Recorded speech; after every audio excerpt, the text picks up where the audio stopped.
Bonsoir, merci de nous rejoindre. C'est un nouveau dimanche et un nouveau rendez-vous du 7Info, l'émission magazine d'information qui fait la rétrospective de l'actualité de la semaine avec nos invités sur ce plateau. Le 7Info, c'est parti.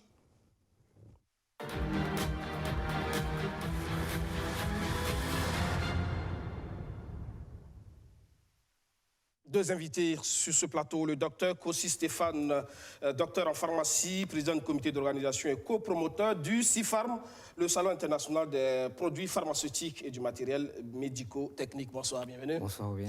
Sur ce plateau également, notre consultant en fiscalité, Tidiane Kaboré. Bonsoir, bienvenue. Bonsoir. Avec vous, on va parler de la fiscalité justement des consultants. Ça sera dans un instant. Le journal du dimanche avec la clôture de la rencontre État-secteur privé. C'était à Bobo-Dioulasso avec près d'une vingtaine de recommandations. Au terme de 2 jours de travaux, ce sont au total 18 recommandations en lien avec le thème qui ont été formulées par les acteurs du monde des affaires. Des recommandations, une fois appliquées, devraient permettre au secteur privé de bénéficier des avantages de la ZLECAf, la zone de libre-échange continentale africaine. Et pour cela, la Chambre de commerce et d'industrie du Burkina Faso compte organiser des campagnes d'information et de formation dans toutes les régions du pays sur les enjeux de la mise en œuvre de ce vaste marché. Nous ferons donc des formations par rapport à cela, à l'ensemble des opérateurs économiques burkinabés pour qu'ils puissent s'approprier de cette nouvelle disposition. Parce que comme vous le savez, l'ouverture n'a pas que des avantages, il y a aussi des inconvénients. Lorsque notre marché sera envahi par davantage, déjà c'est le cas, mais ça pourrait être l'avantage après l'ouverture. Et ça sera difficile pour nos opérateurs s'ils ne sont pas bien outillés pour faire face à cela. Donc la Chambre de commerce s'engage pour les accompagner et pour les amener à update, comme on le dit. Le Premier ministre se réjouit de la qualité des conclusions auxquelles l'État et le secteur privé sont parvenus à l'issue des échanges. Pour Christophe Marie-Joseph Dabiré, le gouvernement s'est déjà doté d'une stratégie nationale pour accompagner le monde des affaires à tirer profit de la ZLECAf. Les résultats auxquels nous sommes parvenus sont extrêmement satisfaisants parce que le secteur privé lui-même a pris conscience du rôle qu'il doit jouer dans toutes les activités de développement du gouvernement du Burkina Faso. Le thème que nous avons abordé aujourd'hui sert de tremplin parce que pour pouvoir attaquer le marché international, attaquer le marché africain, il faut d'abord que nos entreprises, que notre secteur privé soit capable de répondre à la demande nationale. Et pour pouvoir répondre à la demande nationale, il faut que ce secteur privé présente des produits de qualité et produise davantage pour offrir davantage de produits à notre peuple.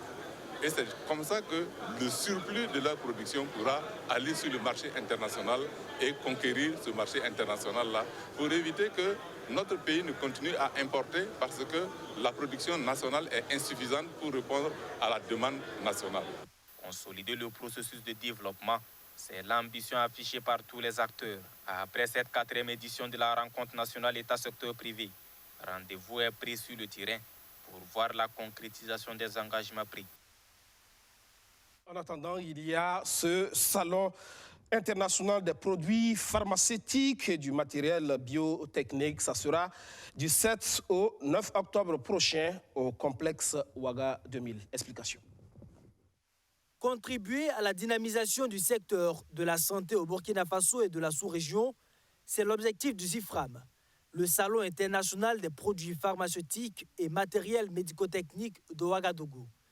À quelques jours de la tenue de sa première édition, le comité d'organisation donne le top départ de l'événement. Une opportunité pour présenter les opportunités qu'offre cet événement au monde médical. Le contenu savamment étudié du CIFARM 2021 s'articulera autour des principales activités suivantes. Les cérémonies d'ouverture et de clôture, un panel de haut niveau, ainsi qu'une vingtaine de communications scientifiques. Il y aura également l'exposition tout le long du salon et le tout sera bouclé par une soirée de gala et de récompenses.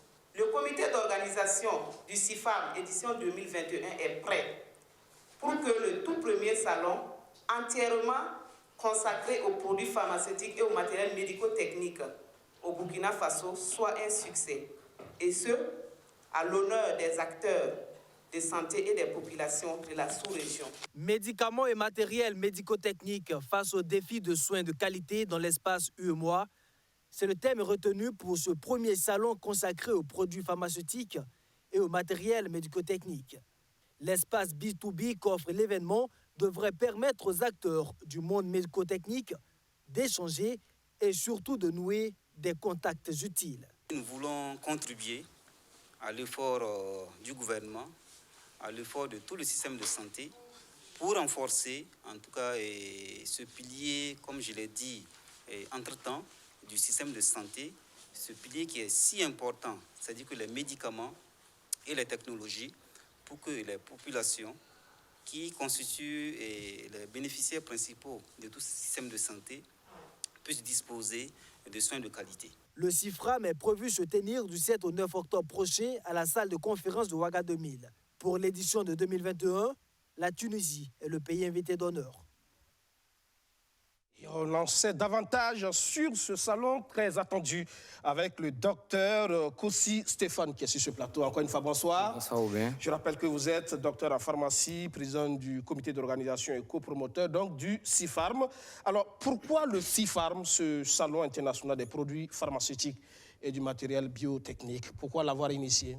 Ok, merci Aubin pour la parole.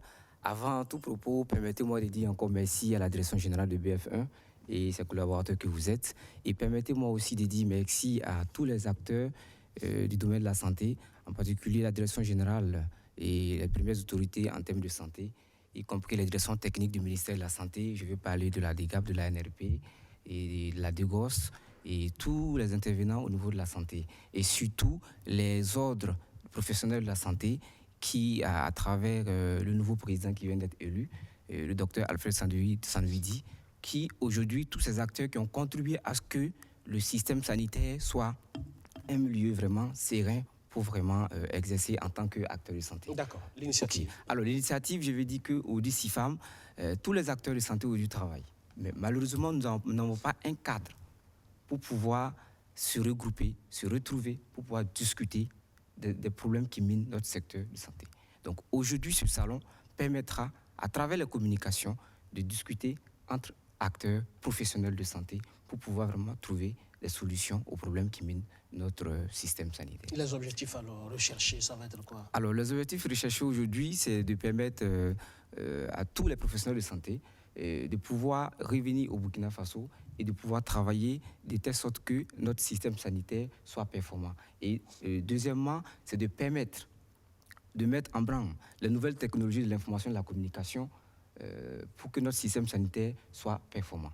Et troisièmement, c'est pour permettre à ces acteurs-là de pouvoir créer, pourquoi pas, les industries pharmaceutiques et aussi les industries pour pouvoir fabriquer du matériel médico-technique dans notre pays. Parce qu'aujourd'hui, quand on parle de coopération sud-sud, le choix de la Tunisie n'est pas au hasard. Et donc, je pense aussi que les efforts du gouvernement, à travers des initiatives comme Technopole, sont aussi voici l'action que nous pouvons mener pour pouvoir contribuer de façon un tant soit peu pour les efforts déjà consentis par le gouvernement. D'accord. Un salon, c'est forcément un contenu, de l'exposition, certainement des panels, c'est bien ça? Effectivement. Je pense que, comme l'a si bien dit le reportage, nous aurons, après la cérémonie d'ouverture, nous aurons des panels. Et ces panels seront animés par des éminents personnalités de la santé. À travers, je veux parler du docteur Sondé Isiaka, qui est pharmacien et qui est expert en approvisionnement pharmaceutique et actuellement il est en service au Niger. Qui est qui vend bien, qui vend bien, oui, l'image du pays à l'international. Voilà. Et je crois qu'il est assistant du Fonds mondial auprès du ministère de la Santé du Niger. Effectivement. Donc en plus de Dr Sondé, nous aurons Dr Yumo Sayave, qui est un médecin chirurgien franco-burkinabé et qui intervient dans le domaine de la télémédecine. Et je pense que Il est même membre fondateur de l'Académie Il est membre fondateur francophone de l'Académie francophone de la télémédecine. Et nous lui avons fait appel. Et je pense que c'est sans hésitation, en tant que Burkinabé, il a dit qu'il sera fier d'animer ce panel. Et nous avons de l'expertise au niveau et je pense aussi que, nous sommes dans un contexte Covid. Et aujourd'hui, qui parle de Covid, parle de réanimation. Et nous avons l'imminent professeur Nazid Degouba, qui est médecin réanimateur et qui est chef de service du service d'urgence de Yalgado Draogo, qui va aussi participer à ce panel-là. Donc voici d'imminentes personnalités dans le domaine sanitaire qui vont vraiment animer ce panel-là. Et je vais en citer parce qu'ils sont au nombre de 7. Nous avons aussi une intervenante au niveau de l'OMS qui va parler de la disponibilité de l'oxygène en termes de Covid, en période de Covid. Donc vous voyez que c'est des aspects qu'on n'aborde pas tout de suite parce que Dieu merci, nous n'avons pas eu des vagues inquiétantes comme en Europe, sur d'autres continents. Et donc aujourd'hui, pour nous, il faut l'aborder pour prévenir. Et donc, raison pour laquelle nous avons fait appel à ces éminentes personnalités dans le domaine sanitaire pour qu'ils puissent vraiment contribuer à ce que ce salon soit un franc succès. D'accord. Des panels assez riches en perspectives, donc avec des spécialistes de renommée qui seront donc dans la capitale burkinabé pour cette période du 7 au 9 octobre au niveau du complexe Ouaga 2000, salle des banquets, salle de conférence. Mais c'est aussi des expositions justement en ces lieux, c'est bien ça? Effectivement, nous aurons des expositions au niveau de la salle polyvalente. Et ces expositions, c'est pour montrer, comme je le disais tantôt, c'est de mettre en branle les NTIC, la contribution des NTIC dans l'évolution de la santé. Aujourd'hui, vous avez constaté que le ministère de l'économie numérique parle de téléconsultation. Et je pense que nous aurons par exemple l'industrie, Tulip Industrie de la Guinée, de M. Moutaga Keïta, qui aujourd'hui fait des merveilles en termes de télémédecine et en termes de création d'appareils pour améliorer la e-santé. Donc, parmi ces exposants, nous aurons aussi des Burkinabés qui représentent de grandes marques américaines, chinoises et européennes. Donc ça sera là les participants? Si, les participants, nous aurons des représentants de marques et nous aurons aussi des fabricants. Parce qu'au Burkina, nous avons déjà quelques structures embryonnaires, je peux dire, mais qui ont fait l'effort quand même, telles que l'usine de fabrication de médicaments qui est déjà presque fonctionnelle. Nous avons aussi une usine en construction, je pense que vous avez fait le reportage dessus. Nous avons une pharmacienne qui produit par exemple du coton. C'est l'occasion pour nous de mettre en branle ces hommes et femmes du domaine de la santé qui font l'effort pour que notre pays sorte de l'orbite, notre pays sorte, pour que nous sommes au cœur du mois. De la dépendance. De la dépendance, je vous en prie, pour qu'aujourd'hui nous soyons quand même à l'horizon, pourquoi pas 2030, 40 à 15-20% de la production de notre consommation. Et ces exposants burkinabés seront aux côtés d'autres exposants venus d'ailleurs? Bien sûr, je pense que nous avons des exposants qui vont venir du Cameroun, du Bénin, de la Guinée, et aussi peut-être nous aurons des représentants de la Chine, des États-Unis, parce qu'il y a des représentants de marques américaines, et nous les attendons pour l'exposition au niveau de la salle polyvalente. À travers, ils vont mettre en branle les dernières technologies en termes de santé. Important à savoir. Donc, et le public cible, c'est qui pour ce salon? Alors, le public cible, comme je le disais tantôt, le public cible, c'est tous les professionnels de santé, sans exception. Vous savez, au Bénin, aujourd'hui, pour que le climat sanitaire soit propice pour exister, il faut une hygiène. Donc c'est pour dire que tout le monde est concerné, depuis le bas jusqu'au haut niveau. Et donc je vais parler des pharmaciens, je vais parler des médecins, je vais parler des ingénieurs biomédicaux, les maintenanciers, les utilisateurs, les radiologues. Tous les acteurs sont conviés à ce salon pour que peut-être aussi les patients. Bien sûr, parce que c'est l'occasion pour les patients de voir comment fonctionnent ces appareils et quels sont ces appareils qui sont utilisés. Voilà, donc je pense que voici... C'est ouvert. Ouais. Alors, mais il y a aussi un élément important, c'est une soirée de récompense, une soirée gala. Effectivement, Aubin, parce que nous sommes burkinabés et je pense que par moment, il faut faire halte pour dire merci à ces hommes et femmes qui, depuis des années, travaillent dans l'ombre pour sauver la vie de nos frères et sœurs burkinabés. C'est vrai, ça passe inaperçu, mais aujourd'hui, dans la ville de Ouagadougou, ou bien si je te dis, excusez-moi, si je vous dis, donnez-moi le nom d'une structure qui vous semble quand même, qui ait contribué à l'amélioration de la santé des Burkinabés, c'est sûr et certain que vous allez me donner un nom tout de suite sans réfléchir. Et donc, que ce soit du secteur privé ou publiques, pour nous, il sera temps de récompenser ces structures-là, parce que par moment, comme on l'a dit, le sous-équipement de nos formations sanitaires fait qu'on a parfois besoin de ces structures privées-là qui compensent un peu le vide qui est créé au niveau du public, et ces personnes-là méritent d'être récompensées, et il y aura des récompenses des personnes physiques et morales pour que la soirée soit belle, et que ces Burkinabés sachent que dans l'ombre, ils ont leurs confrères, ils ont leurs compatriotes burkinabés qui pensent à eux, qui pensent au travail qu'ils font. Voilà. Et pour terminer, quelle pourrait être justement la contribution de ce salon au développement du système sanitaire burkinabé? Alors, je le disais tantôt, ce salon urbain, je pense que déjà, comme on l'a dit, ce salon se veut une vitrine, une plateforme de rencontre des professionnels de santé, des distributeurs, des promoteurs de tout ce qui est matériel et médicaments. Et donc, du coup, pour nous, ce salon va permettre de regrouper d'éminentes personnalités en termes de santé, en termes d'industrie pharmaceutique. Et notre souhait est que les Burkinabés qui interviennent dans ce domaine puissent saisir l'opportunité, à travers les rencontres B2B, signer des partenariats, des contrats, pour que l'environnement d'affaires burkinabé puisse leur permettre de nouer de bons partenariats afin que nous puissions avoir ces industries au Burkina Faso. Je sais que ce n'est pas évident, mais avec la juridiction, avec le système juridique qui est mis dans l'espace UMOA à travers l'OADA, cela est faisable, et c'est l'occasion de pouvoir tisser des relations sud-sud pour pouvoir mettre en place certaines structures comme les industries pharmaceutiques, le matériel médico-technique et bien d'autres. C'est une perche en tout cas pour la promotion de l'industrie pharmaceutique. Bien sûr. Ok. Merci en tout cas, Dr Stéphane Kossi, d'être passé dans le 7 Info ce soir pour nous parler de cet important événement, le CIFARM, le Salon international des produits pharmaceutiques et du matériel médico-technique. Salon prévu du 7 au 9 octobre prochain au niveau de Ouagadougou, au niveau du complexe Ouaga 2000. Ça sera des expositions, mais aussi des communications avec des personnalités éminentes du monde de la santé qui sont attendues donc à Ouagadougou pour cette période. Merci encore d'être passé dans le 7 Info ce soir. Merci Aubin, c'est moi qui vous remercie. Merci. Merci. Vous restez avec nous pour la suite de ce 7 Info. Retour sur Actu.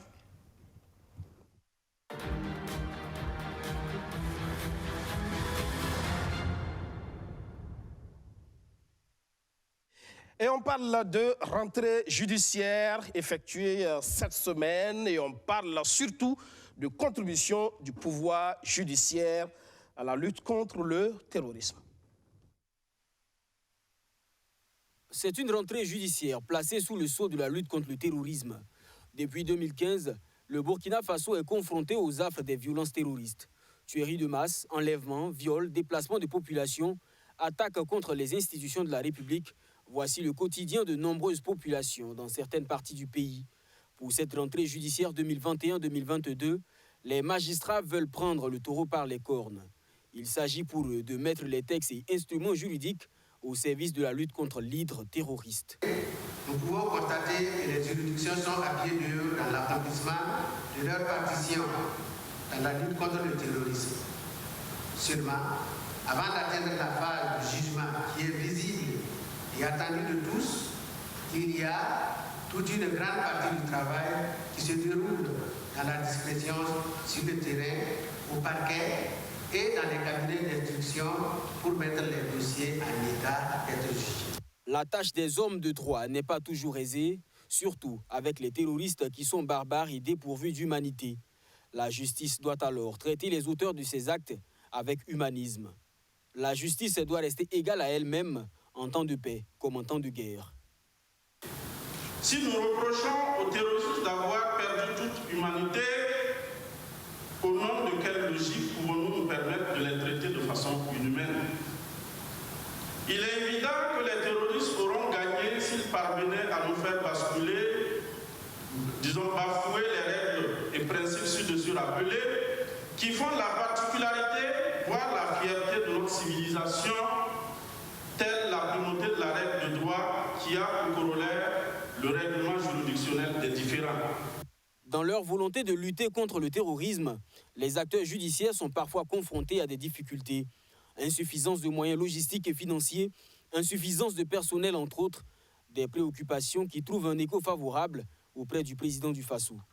On se félicite déjà du fait que, si vous voulez, nous avons pu tenir une première session et donc de jugement des terroristes. Et je peux vous dire que j'ai noté toutes les préoccupations et nous ferons en sorte que l'État puisse effectivement satisfaire à ces conditions. Les magistrats se disent engagés pour plus de diligence dans le traitement des dossiers liés au terrorisme. Ils en veulent pour preuve la tenue de la première session de jugement qui s'est tenue du 9 au 13 août 2021 à Ouagadougou. La semaine marquée également par cette sortie des partisans du sankarisme dans le cadre donc, du 34e anniversaire de l'assassinat du capitaine Thomas Sankara.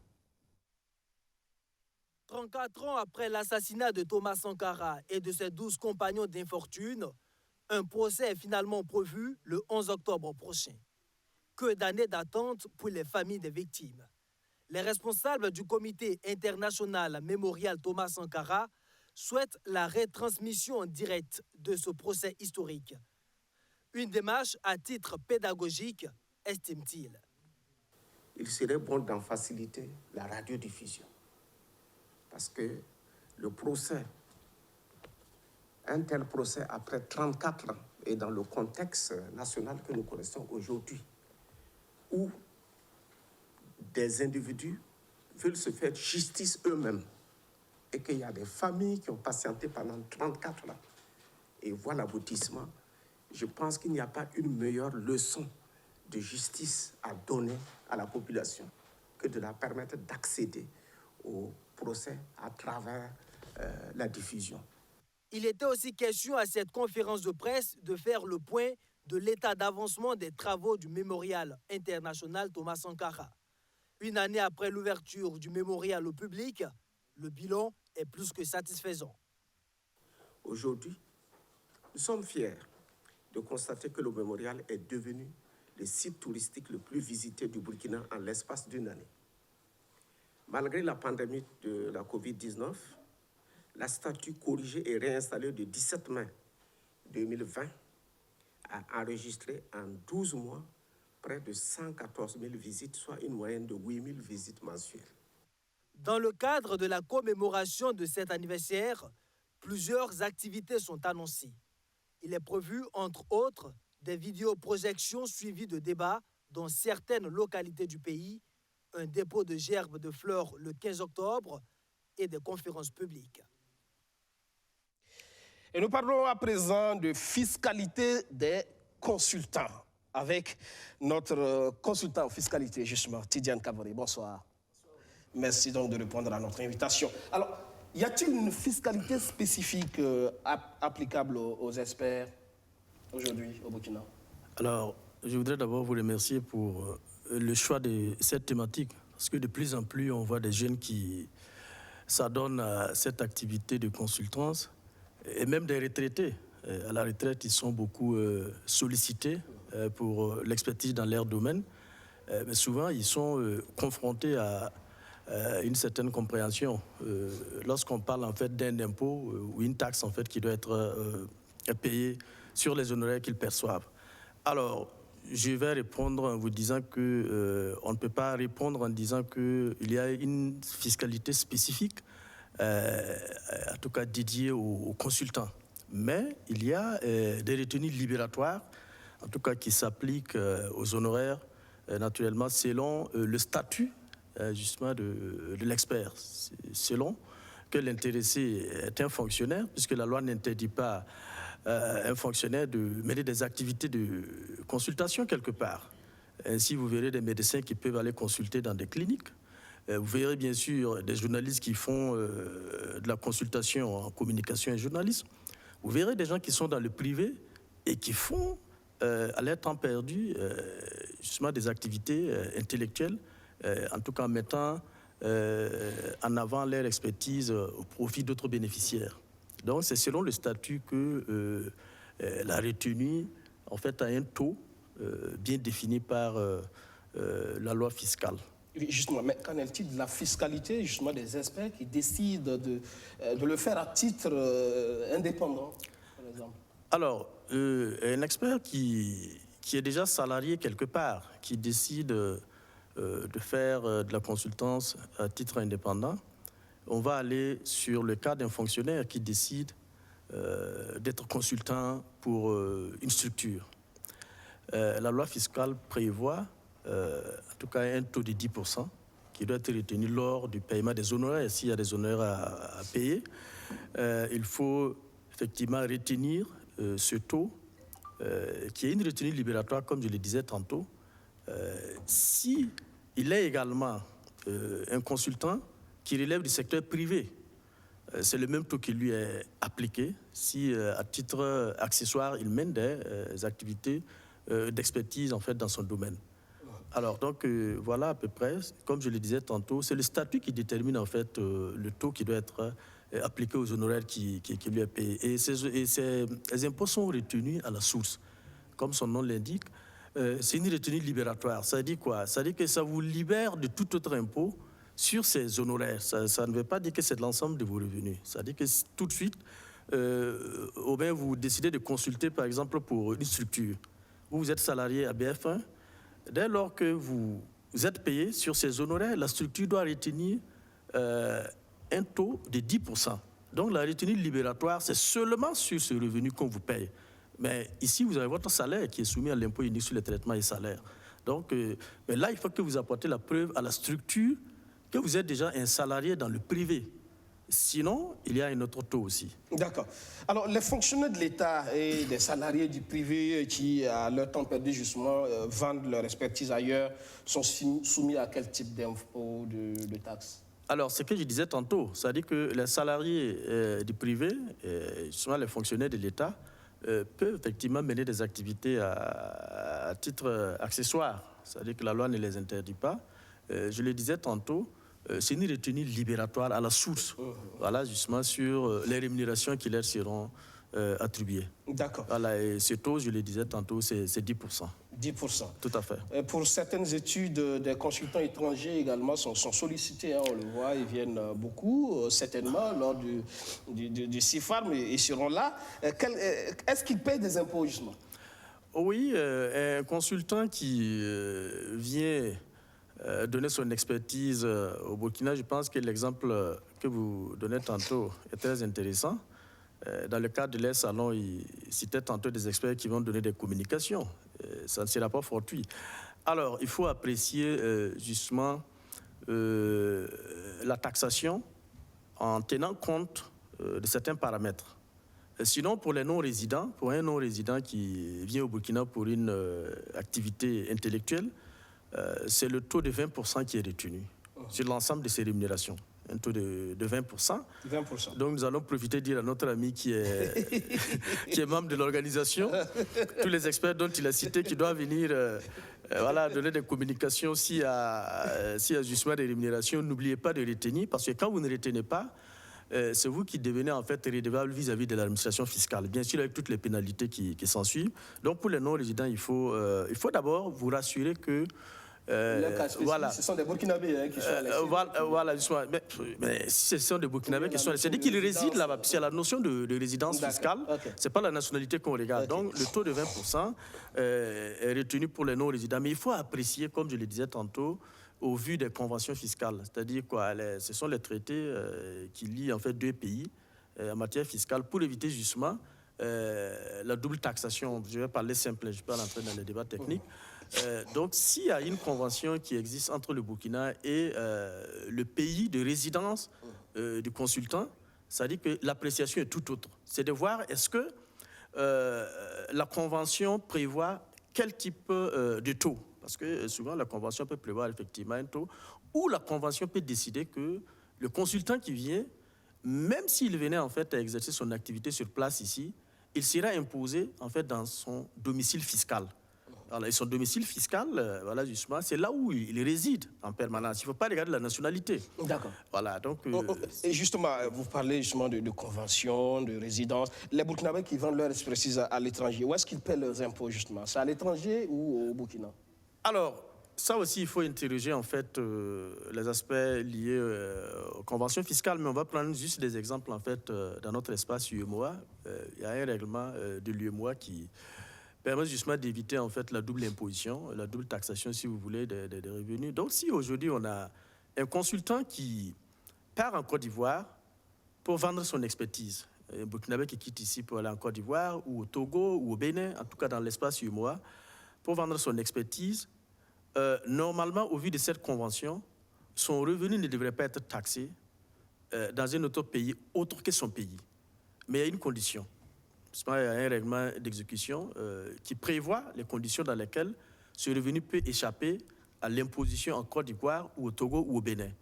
La condition est que, effectivement, ce consultant apporte la preuve que son domicile fiscal est le Burkina. Et cette preuve, c'est quoi? C'est un document qu'on appelle tout simplement une attestation de domiciliation fiscale qui est signée par le directeur général des impôts. Normalement, ça devait être signé par le ministre de l'économie et des finances parce que c'est lui l'autorité compétente en matière de convention fiscale, mais c'était délégué au directeur général des impôts. Donc, c'est avec ce document, justement, ne confondez pas avec l'attestation de situation fiscale.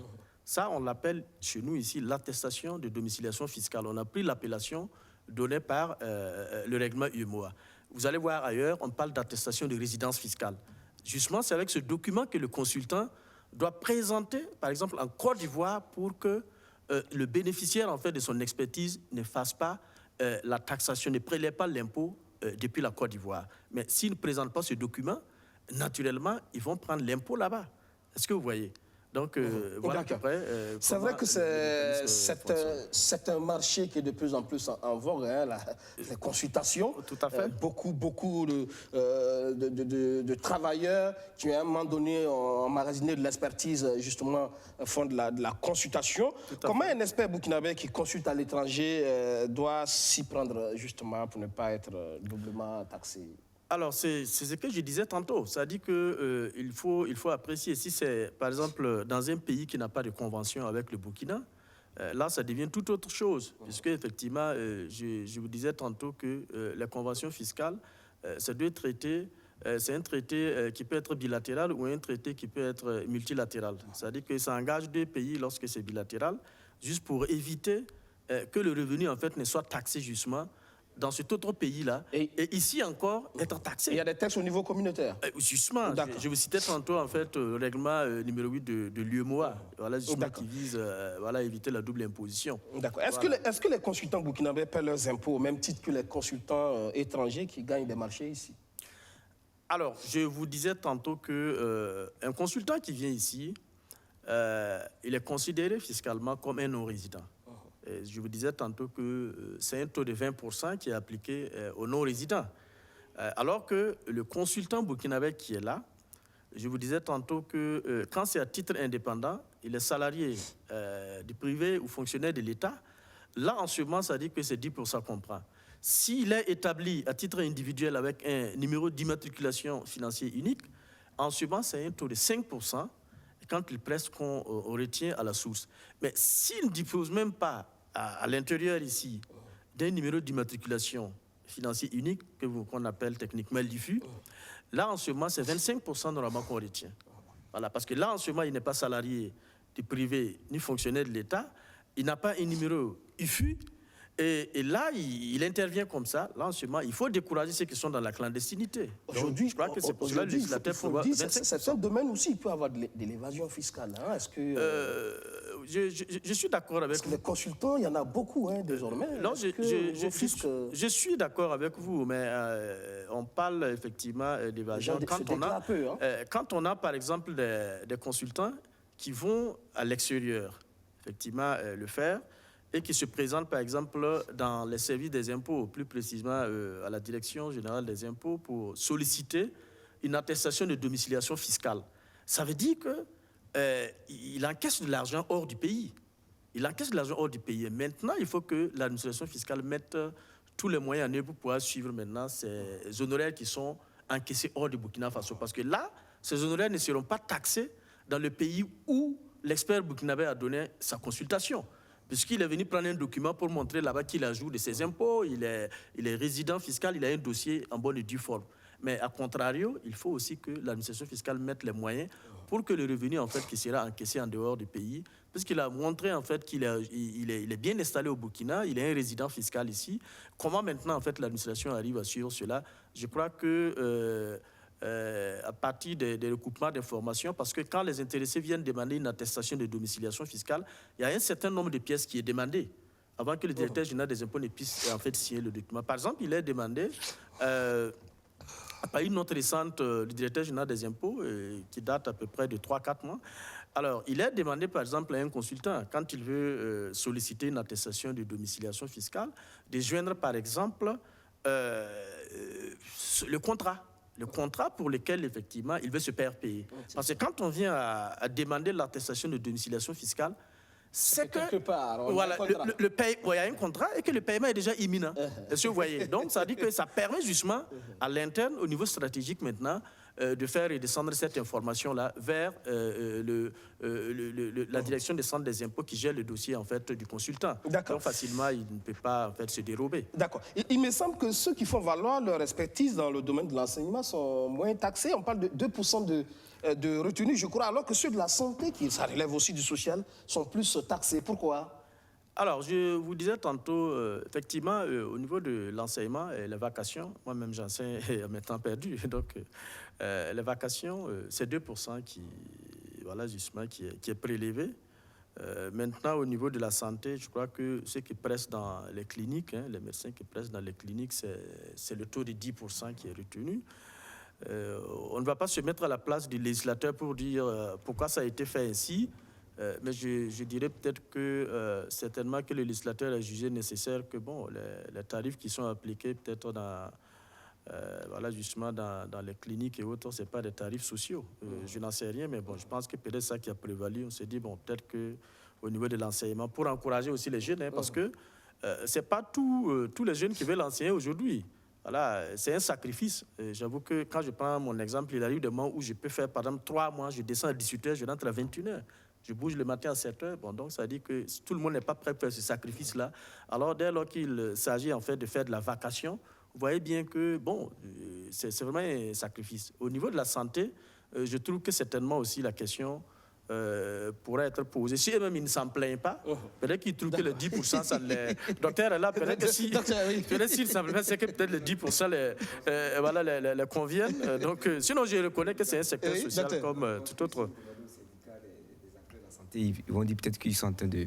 C'est tout à fait normal qu'aujourd'hui, quoi qu'on dise, quand on prend le domaine pharmaceutique, je prends un exemple, aujourd'hui c'est une lutte pour le secteur pharmaceutique, parce que quand on prend les pharmacies aujourd'hui, excusez-moi, mais presque tout grimpe. Mais aujourd'hui, le taux, depuis 1994, est fixe au niveau des officines. Mais je vous assure que c'est pas du gâteau pour les officinaux. Et pour être franc, c'est pour dire que oui. L'impression qu'on a, l'image qu'on a, c'est sûr, c'est sûr que tout de suite. C'est des entreprises qui ne connaissent pas la crise. Pourtant, ils connaissent beaucoup de crises. Ça, je vous le dis, mais c'est parce que c'est des gens qui sont, ils sont vraiment efficients. Ils font beaucoup avec le peu qu'ils ont. Et aujourd'hui, nous sommes au Burkina Faso et tout le monde sait que le Burkina Faso, lorsqu'on dit quelque chose, ils sont beaucoup réfractaires. Et donc aujourd'hui, comme vous le dites tout à l'heure, c'est pas une question. La question de la santé, au Burkina, on met l'avant sur le social. Or, pourtant, aujourd'hui, le conteneur qui quitte l'Europe, qui vient, aujourd'hui, la plupart des grossistes, tant qu'il n'y a pas de virement, il n'y a pas de médicaments. Mais en attendant, il faut que les officinaux payent. Là-bas, on parle business. Bien sûr, il faut que les officinaux, il faut que les grossistes payent.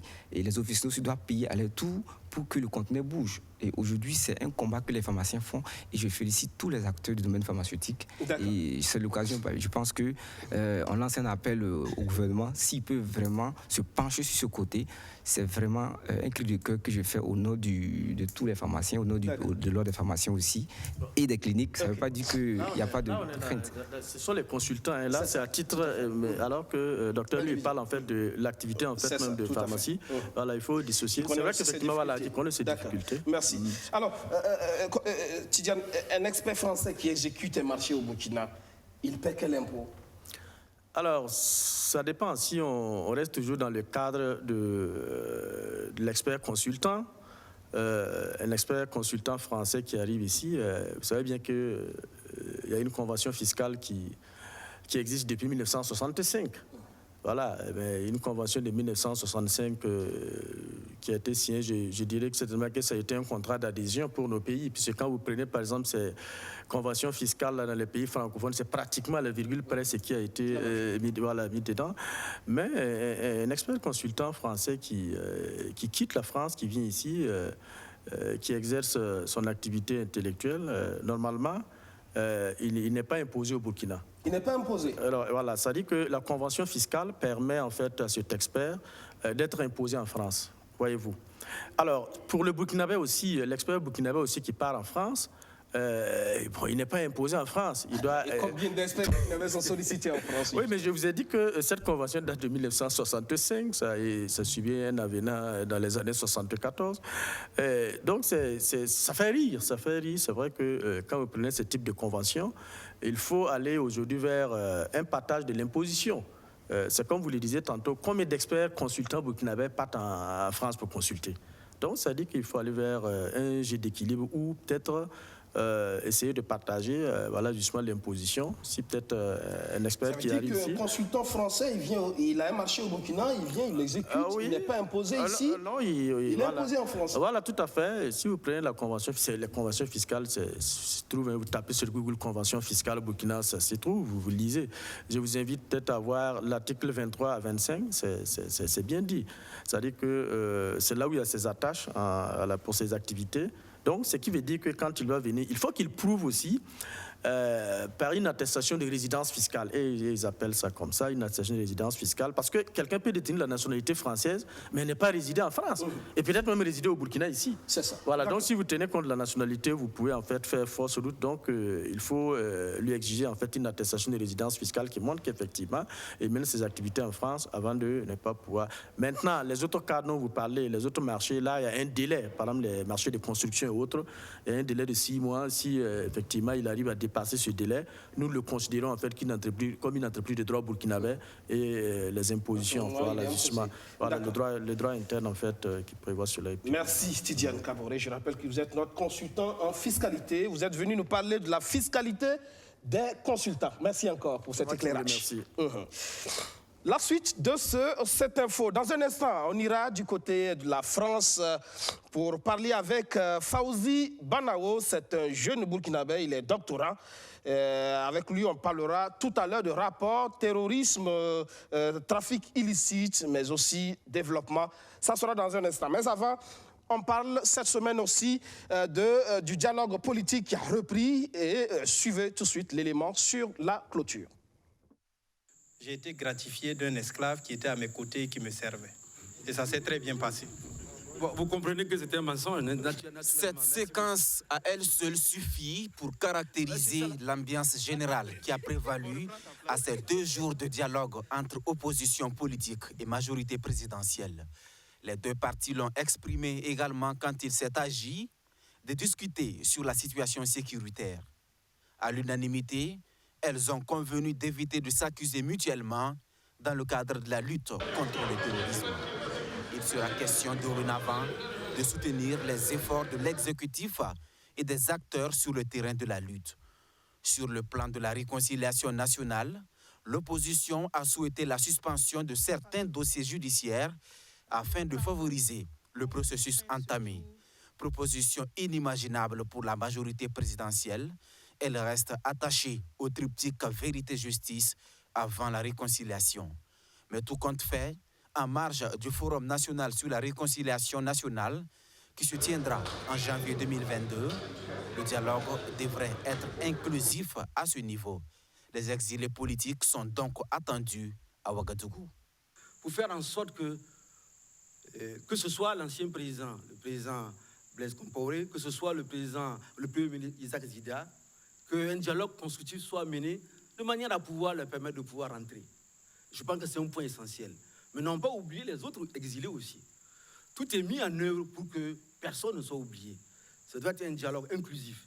Nous avons aussi, au cours de ce point, pensé que c'était utile. Et là, le ministre d'État, Zéphirin Diabé, en déclinant le point, il y a un point quand même qui a retenu l'attention du dialogue. C'est le fait qu'au niveau du processus engagé, dans le débat, au niveau des communes, nous nous sommes rendus compte que même dans les communes, il y avait des points de besoin de réconciliation sur certaines questions communautaires, sur certaines questions de litige. Sur le troisième point à l'ordre du jour, c'est-à-dire les réformes électorales, un consensus est dégagé sur le mode de scrutin aux élections municipales. Les maires seront choisis désormais au suffrage universel direct, comme à la présidentielle. Quand l'opposition souhaite que cette disposition prenne effet à partir de 2027, la majorité, elle, se sent déjà prête pour y aller dès les municipales prochaines. Il n'y a donc pas eu de consensus à ce niveau. Mais il y a eu un accord sur bien d'autres questions relatives toujours aux élections. Le scrutin, un scrutin de liste pour l'élection des conseillers municipaux avec les mêmes circonscriptions électorales, à savoir le village, le secteur, comme les élections se déroulent actuellement.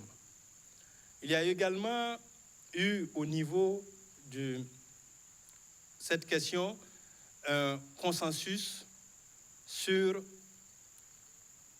la prorogation des cartes, la validité des cartes électorales. Vous savez que les cartes électorales devaient être périmées, elles ont été prorogées jusqu'en décembre 2021 et nous avons marqué notre accord pour qu'elles soient prorogées jusqu'en décembre 2022, de sorte à ce que ces cartes puissent être utilisées pour les élections à venir.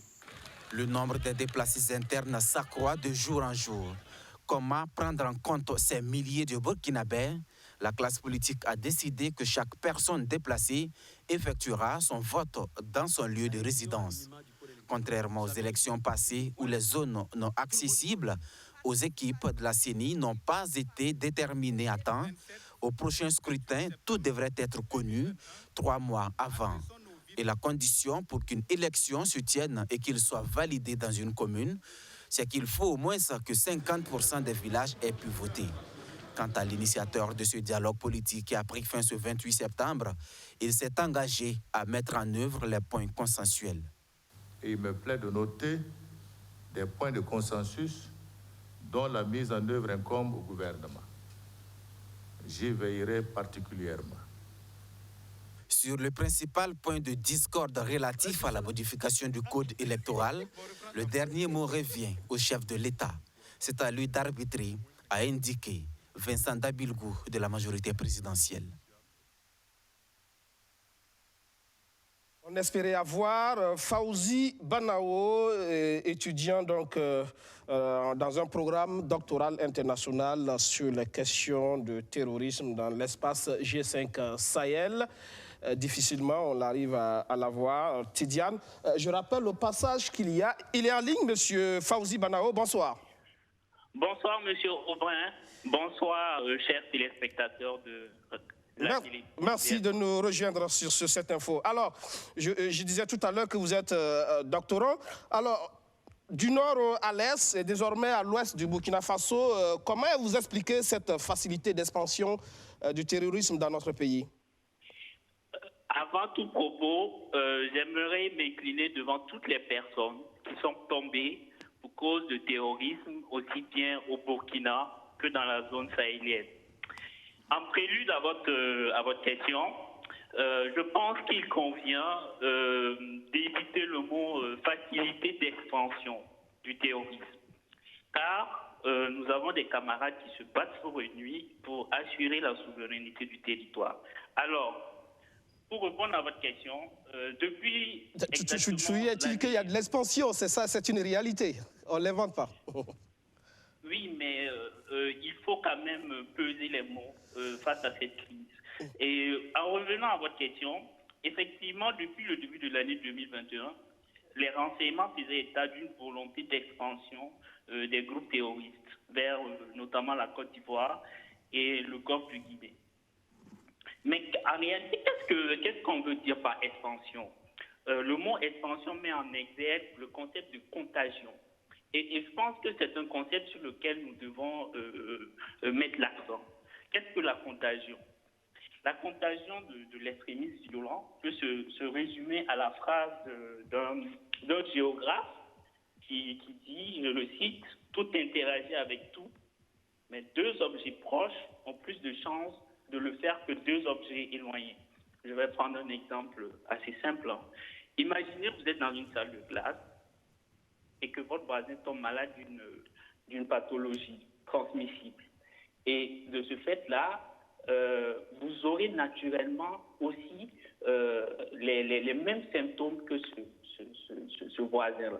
Et donc, quand on revient au cas de nos pays, notamment au Sahel, plus vous êtes proche d'un pays qui a développé des groupes terroristes, et plus vous avez tendance à développer aussi des groupes terroristes dans votre zone.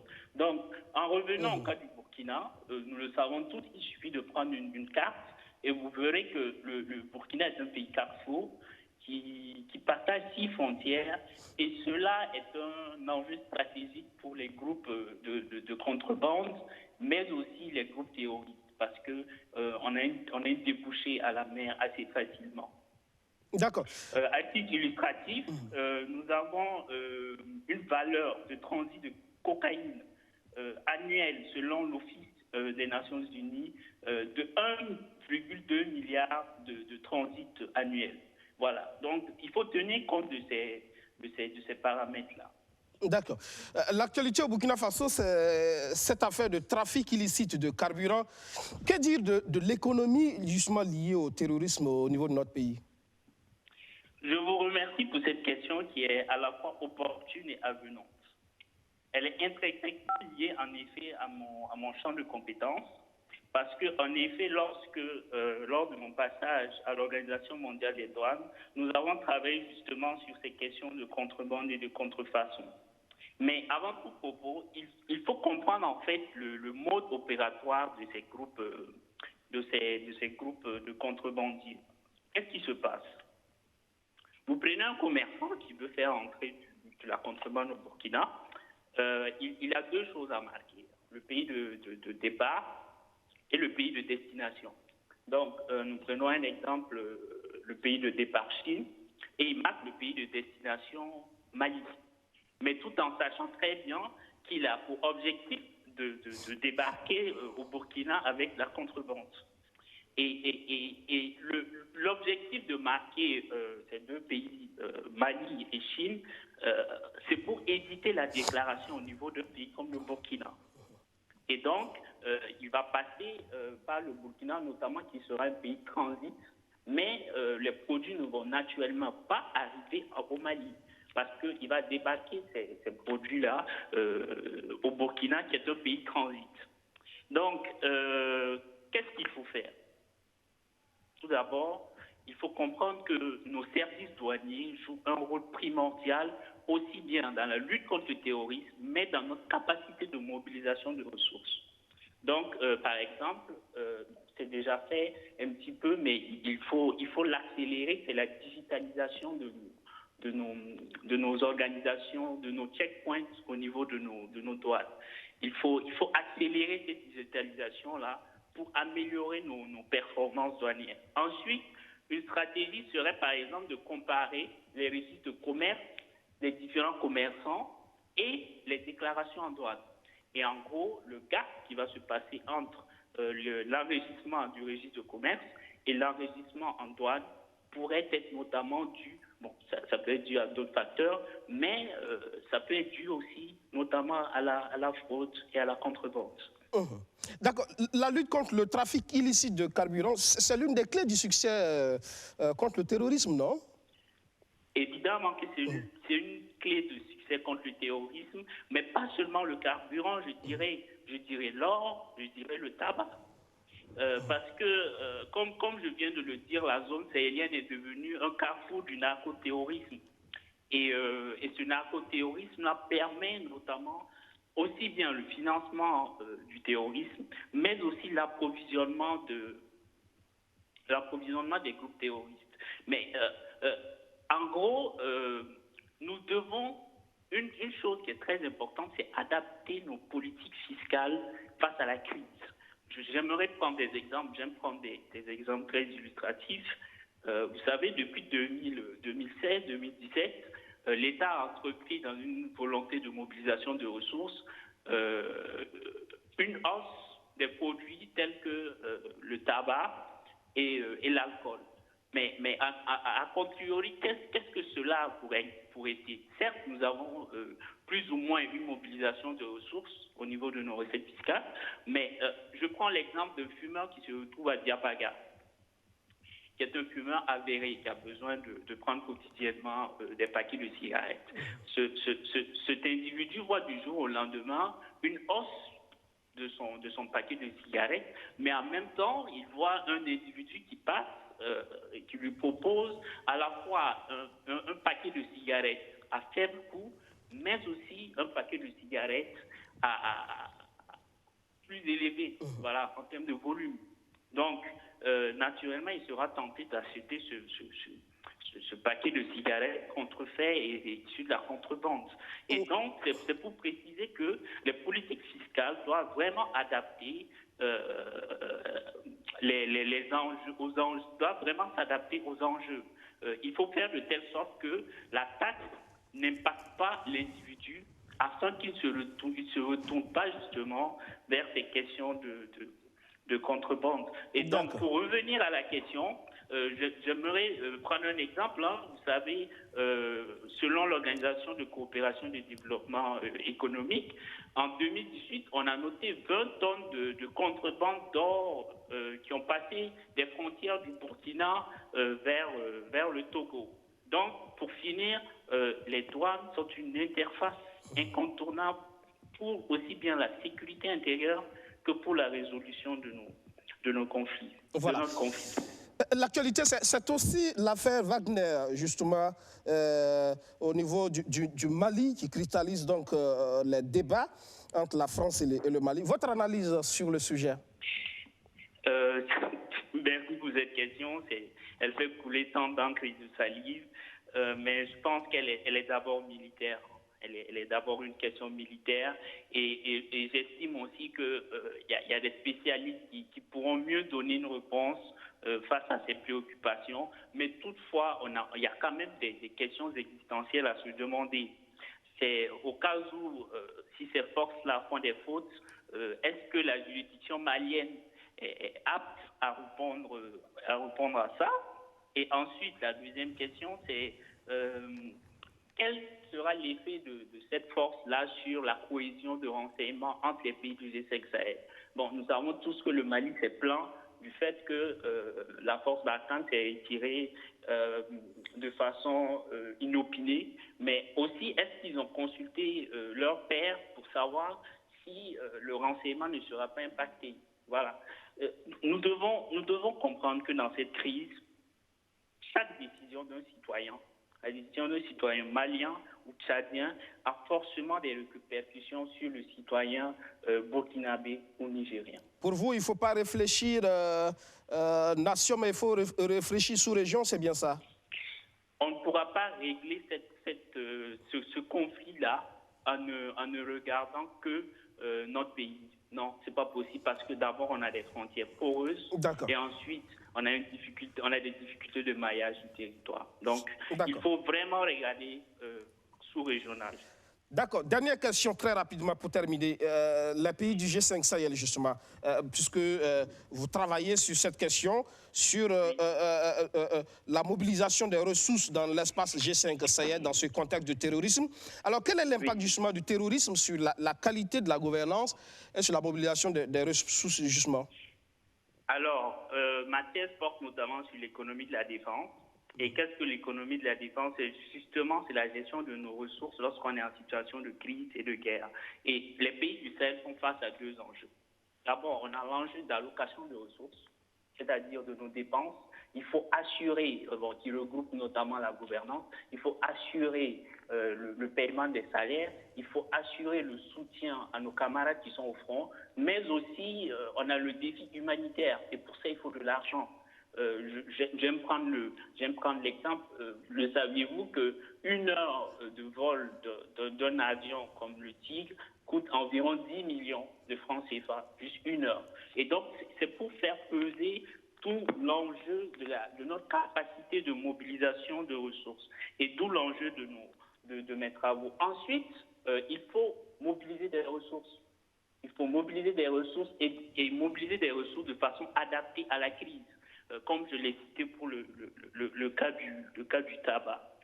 Parce que une route bitumée, j'ai l'habitude de prendre cet exemple-là, une route bitumée est une route sur laquelle il est difficile de placer des IED. Et chose qui est importante pour cette lutte.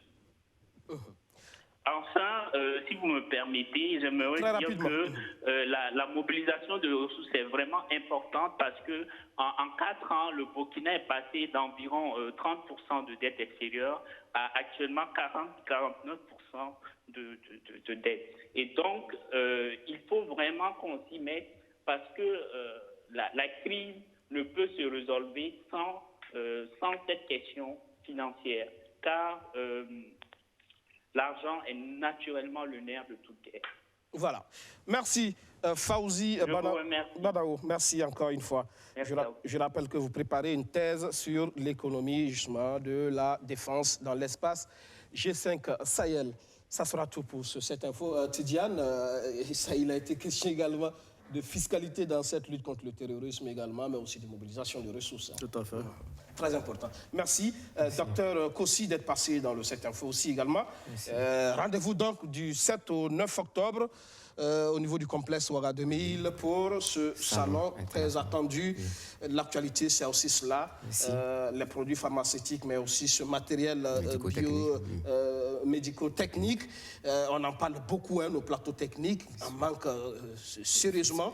Et il va falloir trouver des politiques, justement, qui nous permettent d'équiper efficacement nos hôpitaux. C'est bien ça. C'est cela notre contribution. L'espace sera là pour débattre de toutes ces questions. Avec des experts qui seront là. Et qui peut-être feront pas... il y aura rien à prendre pour le service des infos, peut-être, parce que c'est gratuit, ils viendront certainement, peut-être. Je pense qu'il y a d'autres quand même, étant burkinabé, il y a d'autres quand même qui ont donné quand même le aval. Donc je pense quand même que... il y a d'autres quand même que ce sera gratuit pour D'accord. Voilà. Merci encore à vous. Ça sera tout pour ce numéro de cette info. Merci de l'avoir suivi. Excellent suite de programme et bonne reprise de travail demain. Bonsoir. Tout à l'heure, vous allez suivre un document sur le journal Le Pays, ce quotidien trentenaire qui fête aujourd'hui ses 30 ans d'existence. Un parcours jalonné de difficultés, mais il fallait être là. C'est aussi cela le souci. Les entreprises de presse, c'est aussi beaucoup de difficultés pour tenir. Il y a l'information, mais derrière, ce sont des entreprises qui doivent fonctionner. Toute l'histoire donc du journal Le Pays, tout à l'heure, après cette info. Et puis à 21h, c'est un autre rendez-vous. Vous saurez tout sur la fraude à l'identité au niveau du Burkina Faso, avec des spécialistes qui seront là pour en parler, parce qu'il en existe justement. L'ONI, l'Office national d'identification, en sait quelque chose. Pareil également pour l'état civil au niveau de la commune de Ouagadougou et au niveau également du tribunal de grande instance de Ouagadougou. Des spécialistes seront là pour en parler. La fraude à l'identité, ça sera à 21h sur nos antennes. Excellente suite de programme sur BFM. Bonsoir.